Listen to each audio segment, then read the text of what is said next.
Live from KSAT 12, the Nightbeat starts right now. We begin tonight with new information we have learned about a woman with local ties who died in a Wisconsin plane crash yesterday. 30-year-old Devin Riley and a 20-year-old passenger died in that crash on Lake Winnebago. That's according to the Experimental Aircraft Association. This is footage of first responders trying to rescue the pair from the crash. The Texas Warbird Museum at Stinson Airport here in San Antonio confirmed in a Facebook post that Riley worked for them.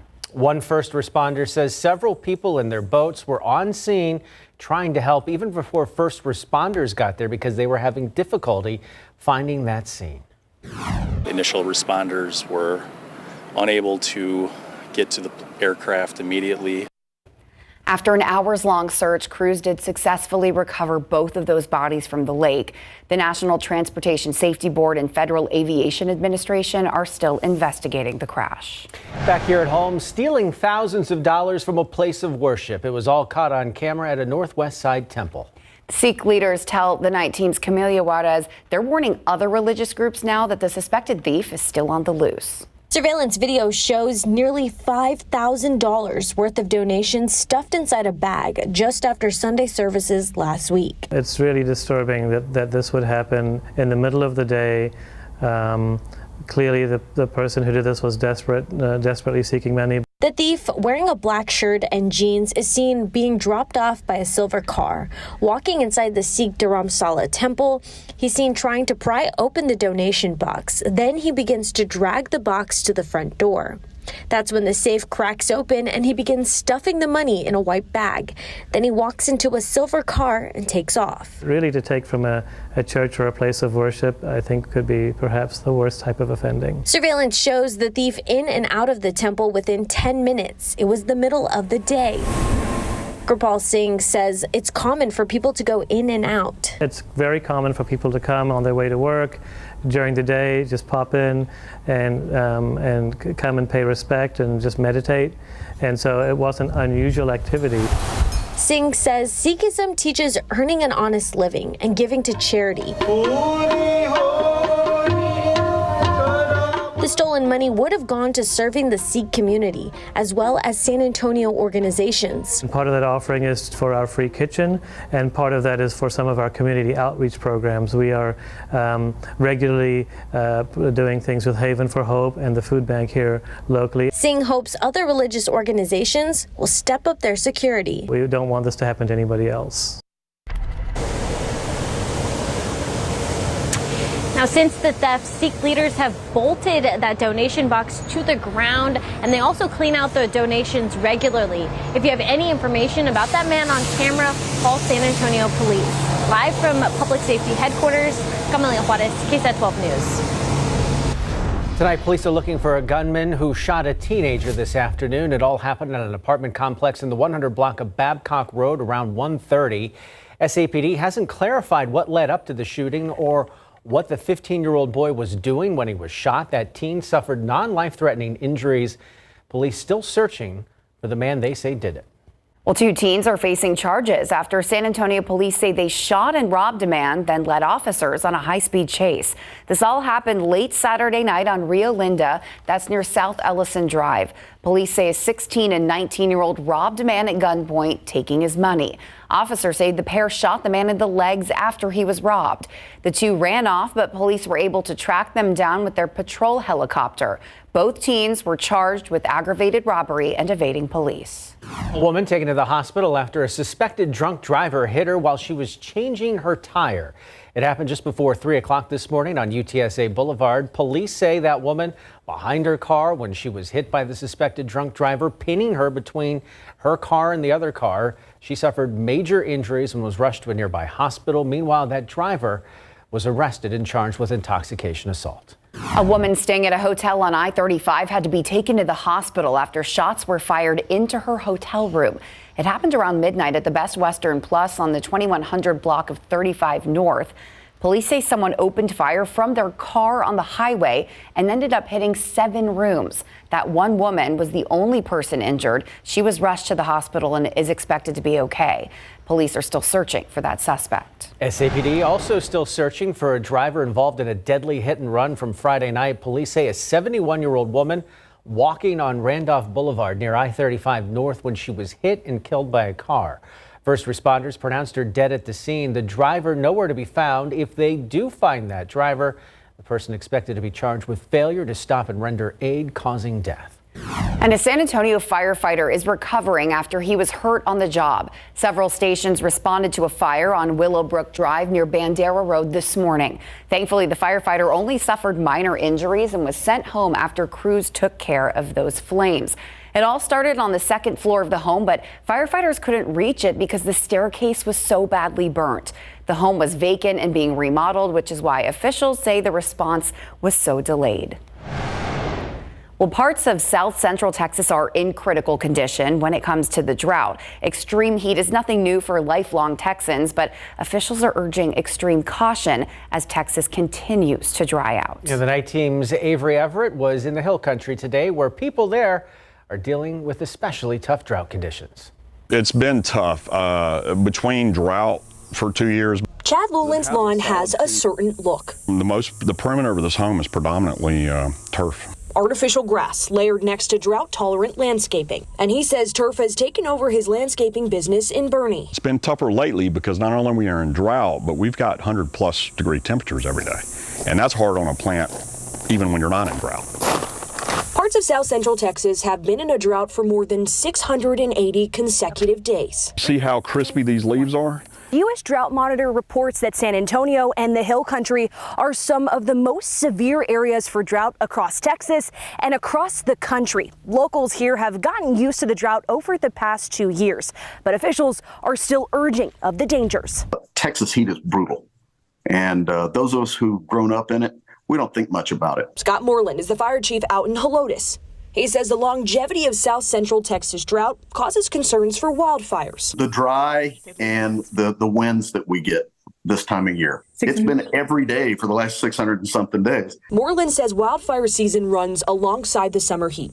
He says we're nowhere near seeing as many wildfires this year as we did last, but he is worrying about how much water would be available if that did happen. Our focus is primarily on knowing where we can obtain water if we need it. Lulin now only waters his yard from a well about 1 day a week. When the system comes on, it just sits there and it drips right at the base of the plant. And for others in his community who are under drought emergency restrictions, it's been tougher lately. Keeping a lawn looking fresh is far from reality. So we mentioned those concerns of fires. Texas A&M Forest Service has reported significantly less wildfires this year than last. Since the start of 2023, that service has reported about 360 wildfires. But this time last year, they reported more than 1,400. Reporting live, I'm Avery Everett, KSAT 12 News. Thank you, Avery. Yeah, as she mentioned, it's been over 680 days since all of South Central Texas was considered drought-free. That is not a great number back in September of 2021. So nearing that 2-year mark. And unfortunately, looking ahead, at least over the next 7 days, we don't really have any notable rain chances in the forecast. We're just going to see a lot of readings just like this. A high today of 100 degrees, so a few degrees above the average of 97, 5 below the record of 105 that was set back in 2017. But here's the thing. I think we could actually tack on a few degrees when it comes to those afternoon highs in the days ahead, all because this heat high pressure, that's actually going to settle over the state of Texas as we get ready to head into the month of August. So near record heat is still in the forecast. The good news is humidity is going to drop still into the afternoon, so that will help with the heat index value. But as we mentioned, unfortunately, no notable rain chances, at least this week. We may be able to find a pattern change next week. So we'll talk all about that, get you a look at those details, plus the latest on the plume of Saharan dust we've been dealing with coming up in just a few. come on the Nightbeat, mental health matters. Deadly fires are up this year in San Antonio. In about 20 minutes, see how fire officials are making the mental health of their firefighters a top priority. Plus, owning a pool is often considered a luxury, especially during these hot summer months, while keeping up with the maintenance is costing owners some extra money this summer. And stick with us. A Texas woman is seeing the benefits of a brand new drug that's supposed to help people suffering from Alzheimer's. What she's doing now that she hasn't been able to do in years. It's being called a tipping point in Alzheimer's research. A second treatment has now been approved that targets the underlying cause of Alzheimer's disease. And last week, data was released about a potential third drug. Well, I got the chance to speak with a Texas woman who has recently used the approved treatment, and she tells me hope for patients is no longer on the horizon. It's already here. Gail Youngdale's mother died from Alzheimer's disease. Then years later, she herself began forgetting names and losing memories. My children were telling me, you're doing some of the same things that grandmother did. And that disturbed me. Her daughter, Terry Youngdale, said it was early enough for her mom to enroll in a clinical trial for a new Alzheimer's drug. They found the Kirwan Medical Center running a global trial. I'm doing this for the people of the world, not just me, not just my family. She's proud to be a part of a trial that helped the FDA approve the drug with the brand name Leqembi. All of a sudden, now Alzheimer's is a manageable disease. That's amazing. It is amazing, but I have to say it's not a quick fix. And it's not a cure either. For 2 years, Gail has done the infusions along with MRIs, PET scans, blood tests, and other assessments. That's a lot to go through. Is it worth it for you? It was worth it. It didn't hurt me a bit. Medicare and Medicaid have agreed to cover the drug once it's available to distribute. Greg Shudo is the executive director of the Alzheimer's Association of San Antonio and South Texas. He says 3 new Alzheimer's drugs all clear out plaque that builds up in the brain, causing dementia. The first treatment, called Aduhelm, was FDA approved 3 years ago, reducing cognitive decline by 15%. Then Leqembi was approved this year, reducing decline by 27%.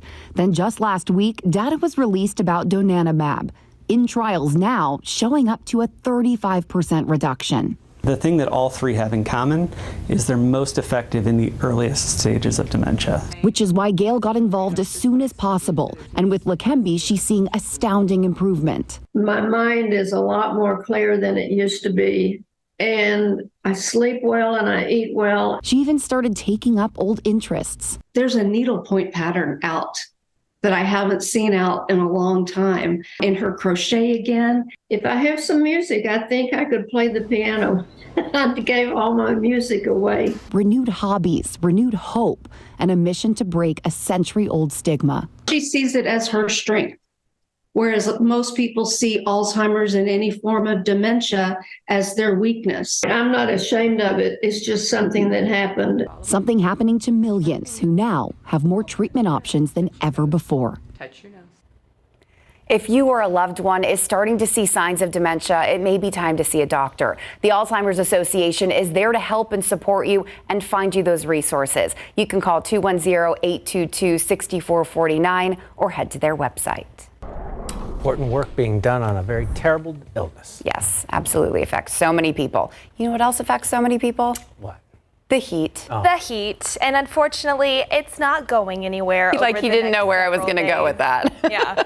Yeah. Okay. Speechless. Yeah. Thanks, Tim. It is going to be a hot end to the month of July, and as we head into the month of August, more triple-digit days, near record heat still in the forecast. In fact, today we hit 100 degrees here in San Antonio. That actually made for the 34th triple-digit day that we've seen so far this year. But when you compare it to last year, this time we were at 50 days, so still not as bad as 2020. 22, but we are going to tack on to that number as we head into the days ahead. 92 right now, a dew point of 62. That's the good news, is we've actually been able to mix down some drier air into the second half of the day, which means the heat index value has not strayed too far away from the actual air temperature. And it's dark outside right now, so can't see a whole lot out there on live cam, but at least this weekend we didn't see as thick of a haze out there on the horizon as what we saw late last week,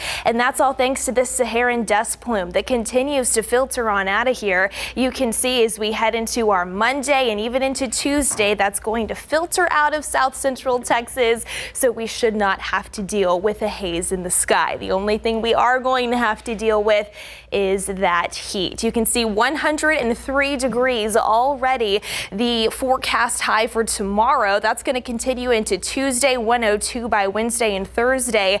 Pretty much each afternoon, we're going to have the potential to come close to or even tie the existing record highs in the days ahead. So we will monitor the thermometer very closely here in San Antonio. It's all thanks to this heat high pressure system that's already working its way farther eastward. You can see it's just deflecting the rain-making energy around the state of Texas. Most of us very dry out there this Sunday night. We were talking about this a little bit earlier on the news at 5:30. What we often see with high pressure systems is sinking air. And as that air sinks to the ground, it compresses against the surface, and that's why temperatures warm up so much. And that's also why those daily triple digits are still in the forecast for the foreseeable future. So here's a look at your Monday morning, stepping out for the morning drive. Mid to upper 70s expected here in San Antonio, very similar to what we've seen over the past several mornings. I think we'll see plenty of sunshine into the lunchtime hour. Temperatures already warming into the mid 90s by noon, and then to the later portions of the afternoon, we've got that forecast high pointed around 103 degrees. Same out in Hondo, stretching over to Castroville, 102 up in the hill country for places like Kerrville and Comfort, 103 in Canyon Lake, 104 in New Braunfels. And again, the good news is we should start to see those dew points drop off a bit more into the afternoon, so those heat index values are not going to stray too far away from the actual air temperature, but it is still going to be plenty hot outside, and you can see spot the high pressure that as it settles over the state of Texas, that rain-making energy is just deflected around us. So it is still going to be very dry out there. No notable rain chances in the forecast. And it's no secret that we could definitely use that, because this is the latest drought monitor that was released on Thursday, and also what Avery was showing a little bit earlier in the newscast. We continue to see those drought conditions expand. More of that severe drought, this tan color, moving into our far southwestern counties. And of course, the big thing that stands out, and the drought that's actually worst across the state of Texas, is the pockets of extreme to even exceptional drought across portions of the hill country and stretching into northern Bexar County. So here's hoping as we head into next week, we could see a slight pattern change, and that could introduce a few rain chances. It's not set in stone, something we'll continue to monitor. Until then, we are just going to be dealing with the triple digits all the way through the week and into next weekend, guys. All right. Thank you, Mia. Well, we look forward to rain. Some widespread severe thunderstorms yesterday helped break the heat wave that's been gripping the Midwest and Northeast. Relief from record-breaking temperatures also headed to the Southwest, not here, as monsoon season ramps up. ABC's Jacqueline Lee reports, though, over 70 million people from Oklahoma to Florida, including us, remain under heat alerts as we head into our work week. Millions of residents across the Midwest and Northeast are getting some relief from the heat as widespread storms on Saturday ushered in some cooler air. An EF1 tornado with winds up to 110 miles per hour left behind some damage in Sutton, Nebraska early Saturday morning. Fortunately, there were no injuries. In the Washington, D.C. area, several cars and homes were damaged after strong storms brought down trees and power lines. The nation's capital seeing wind gusts up to 84 miles per hour. Oh my God, it was unbelievable. First we saw these like sheets of rain, and I mean really it was like a hurricane. I mean the wind was unbelievable. It It really felt like a hurricane. Similar scenes in Maryland. Numerous trees down. This pancake house damaged by strong winds. As we head into the first week of August, temperatures across the northern half of the country are forecast to be below average. But a different story further to the south. The dangerous heat will stretch from the southern plains along the Gulf Coast to Florida. And as we look at the next couple of days, we're remaining in the triple digits as far as how it's going to feel. Dallas 106 starting work tomorrow. New Orleans 109 for your Monday. Miami feeling like 103 degrees tomorrow. Meanwhile, the Southwest is still seeing triple-digit temperatures in cities like Las Vegas, Phoenix, and El Paso, Texas. But monsoon season is finally ramping up. Scattered showers and thunderstorms are in the forecast, which could bring about some much-needed relief from the extreme heat. Jacqueline Lee, ABC News, New York. The Dallas Cowboys have wrapped up their first week of training camp out in Oxnard, California. From a camp holdout to one of the corners getting paid, it was an eventful first week, as it usually is with the Cowboys. For a preview of what's on Instant Replay tonight, let's head out to Oxnard, California, where Larry Ramirez is keeping up the harbor seals out there at the marina. Actually, they're probably going to be keeping me up because they certainly make a lot of noise, Tim, but they are oh so cute. So the Cowboys held their opening press conference on Tuesday, and then on Wednesday they hit the field for the very first time. Now, camp really got underway officially with the opening ceremonies on Saturday, and that's when Cowboys team owner Jerry Jones practiced something in front of a packed house.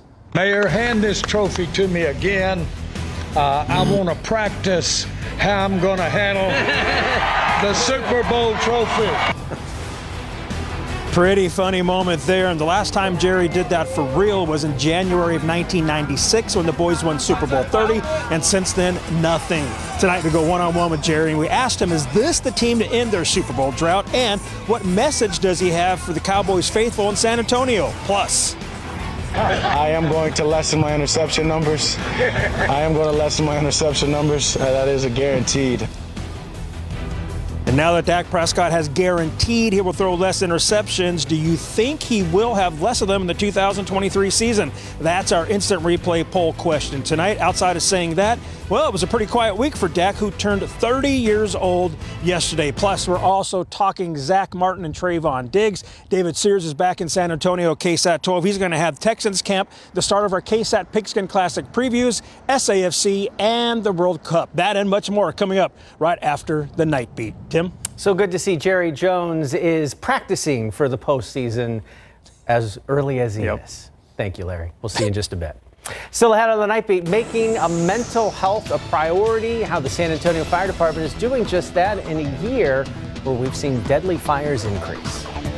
Plus, the cost of relaxing by the pool has gone up. Find out why you're putting more money into your pool maintenance this summer. Next.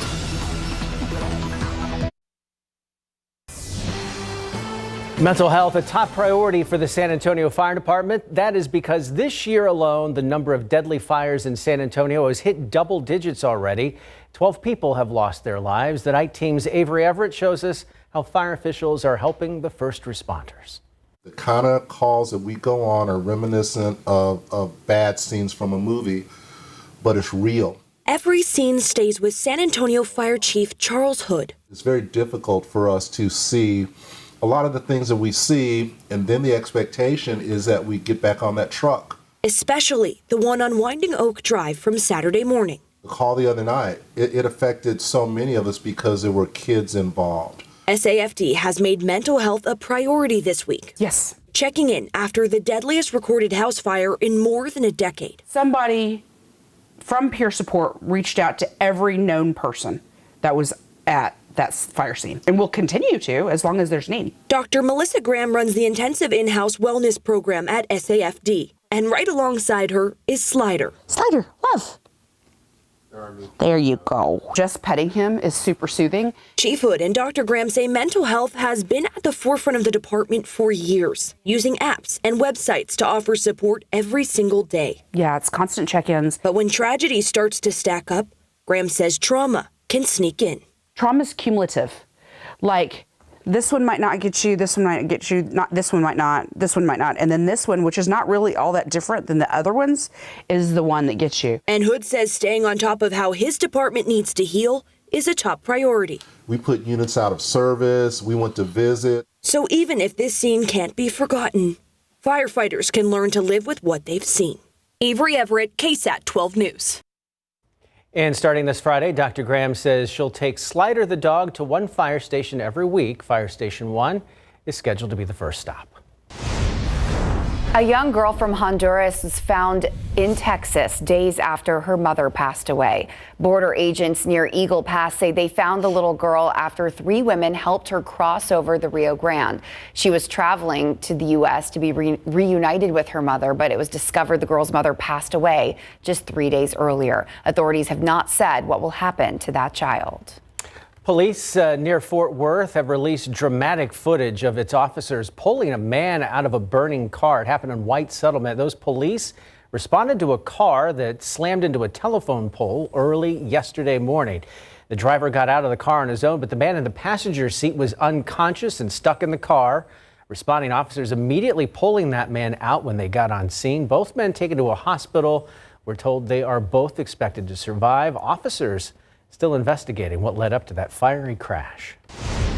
Around America, the Biden administration is launching a website for its new student loan repayment plan. This comes weeks after the Supreme Court rejected the president's effort to completely eliminate student debt for millions of borrowers. Students can now access the site and apply for the new program, which could lower monthly payments for some borrowers and reduce the amount they pay back over the lifetime of their loans. Student loan payments have been on pause for years now due to the pandemic, but they are set to resume in October. The website will be fully functional next month. A 30-year-old man is dead and 19 people were sent to the hospital after an overnight shooting in Indiana. Police in Muncie say it all happened at a block party where more than 100 people were in attendance. One witness told police they saw several people carrying and firing guns at that scene. Right now, it's unclear why those people started shooting. Police have yet to make an arrest, and there is still no information about suspects. To California, where we find a strange story. A bomb squad had to be called after 2 mysterious packages were parachuted right into a neighborhood. You see what was inside there. Deputies originally responded to the incident and evacuated some people out of their homes. The bomb squad was called, and after investigating, the unit announced those packages were just part of a school science experiment project. Mystery solved.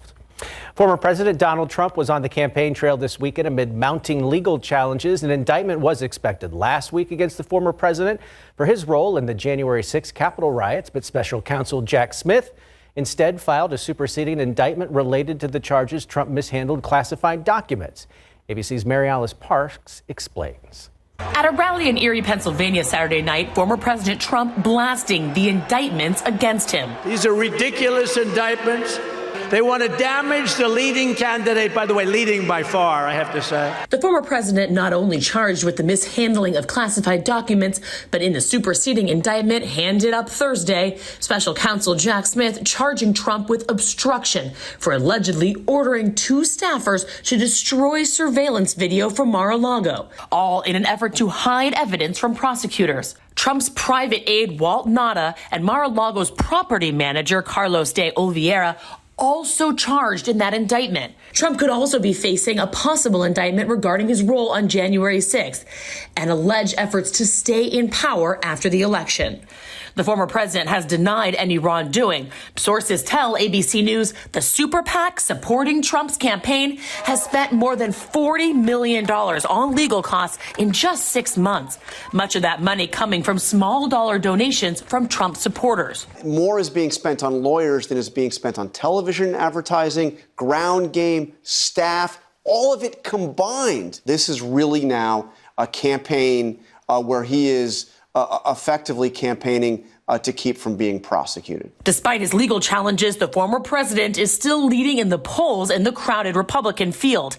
Among his challengers, former UN Ambassador Nikki Haley. I think we need a new leader. I think he was good then. I don't think he's going to be good going forward. And with less than a month until the first debate, his rivals are challenging Trump to show up.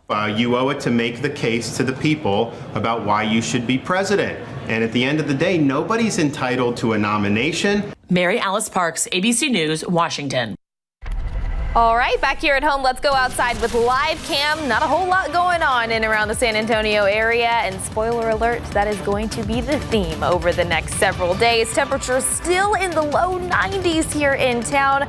We'll gradually see those temperatures fall into the upper 70s by wake up time tomorrow. Of course, all of South Central Texas seeing the heat to wrap up the weekend. The final one of July, 102 in Gonzales, the high 104 in Cotulla, 104 out west in Del Rio. In fact, our average temperature so far this month, 89.3. It is the second hottest July right now that we have on record, just below 2022 at 89.8. So we'll keep an eye on that stat as we head into the last day of the month tomorrow and get ready to head into August, because more triple-digit heat still the theme, nearing record highs, potentially even tying them over the next 48 to 72 hours. So we'll definitely monitor that as well. We'll get you a full look at that forecast, plus our sky gazing forecast, something pretty cool happening in the sky on Tuesday. We'll have those details in just a few, Courtney. Thank you, Mia. Sticking to the weather theme, still to come on the Nightbeat, the cost of staying cool. For pool owners, it's heading up this summer. Find out why next.